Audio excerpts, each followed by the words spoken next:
Hi, my name is Alex Thorne, and I'm going to be going over my Windows 10 Cyber Patriot Competition Round 1 Incident Report. The first thing I want to be talking about in my incident report is user management. Making sure that your user management is secure helps protect from unauthorized access to sensitive data and systems, helps prevent against data breaches, and risk of future security incidents. After reviewing your system, we found 2 unauthorized users, which were plain and VOD2. It's important that we remove these so that way they don't have access to information that you guys don't want them having access to. We found that IRO had administrative privileges when he should have just been a standard account. It's important to make sure that local account or standard accounts are set to standards. That way the users don't have access to something that could change your system permanently.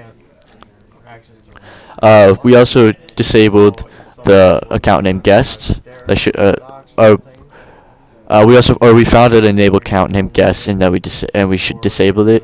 It's important to have this disabled because we don't want users just being able to go through the guest account. We want them to have their own user account that they're going through. We created a new standard account for the user Tonrak, the new employee.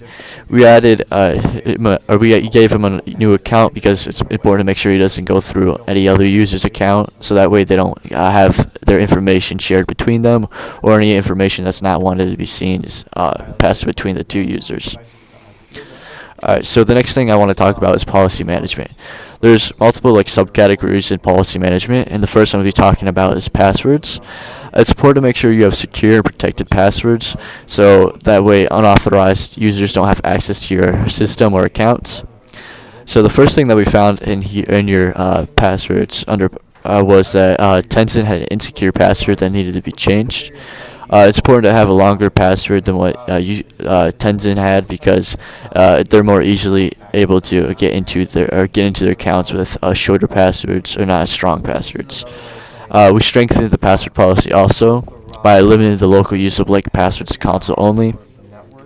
This basically allowed having blank passwords to console only makes it so that users can't just put in their username and then have their not have to put in their passwords. This is important because it makes it harder for unauthorized users to get into your account, because if this was disabled, they'd only need the username, not the password, but having it enabled allows them to have to put in their username and password to get access to their account.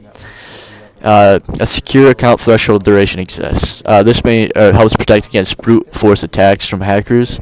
So basically allows, after 10 invalid attempts, it'll kick them out of their system. And there's a minimum duration of 30 minutes before they can attempt to enter a new password or username to log into your account. We also created a minimum or a maximum password age. This was 90 days. It basically makes it so you have to change your password every 90 days, so that way if an unwanted user actually does get access to your password, he can only have access to it for the certain amount of or duration of time before you change it, and it helps protect against them having that.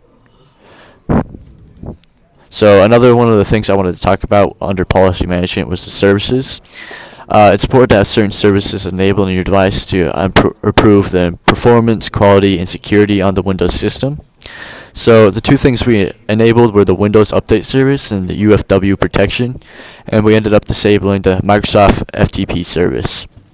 So it's important to have the Windows Update service enabled because it allows your device to have the latest security defenses and Windows features, so it just improves your security and makes sure you have the best performance on your system.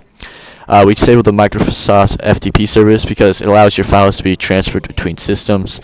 It's important to have this disabled so that way it limits your attack surface, so that way there's less things that if hackers are trying to get access to your account they could use.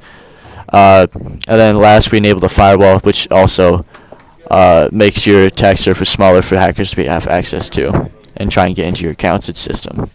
The next thing I want to be talking about is your software application management. This is your unauthorized software application. So we found 2 unauthorized software applications, which were CC Cleaner and Angry IP Scanner. CC Cleaner contains malware that can be used to access sensitive data, and Angry IP Scanner can be used as a hacking tool to gain access to your information. So it's important to have these both off your system, so that way they can't use that as tools against you to get into your system or account. We also want to make sure that your software applications are up to date. So we came across two applications or software that we needed to update. The first being this Chrome. So we downloaded the stablest version of Chrome, which is this version right here. And this version of Chrome basically improves different bug fixes and security updates so that we have just a better experience. And we also updated Windows to the latest version on your system. It basically just provided the best quality and security for your Windows system, and this is the version right here that we added. It's important to have these, make sure your system is up, or your software is up to date, so that way new features, security, and bug fixes can all be present on your computer. So we had 2 misses, and it's important to understand what we missed during the competition so that we could be better prepared and have a better understanding of what to look for during the next round. The 2 things that we missed was the secure and minimum password age and the file sharing disabled for C drive. So making sure that we don't have short passwords is important because they're more easily broken into, and password length requirements are important to keep your system secure. And file sharing disabled for C drive. This is basically so it allows allows file sharing between systems or whatever. So it's important to disable this so that people can't gain access to your laptop without your knowledge. So making sure it's disabled prevents this from happening.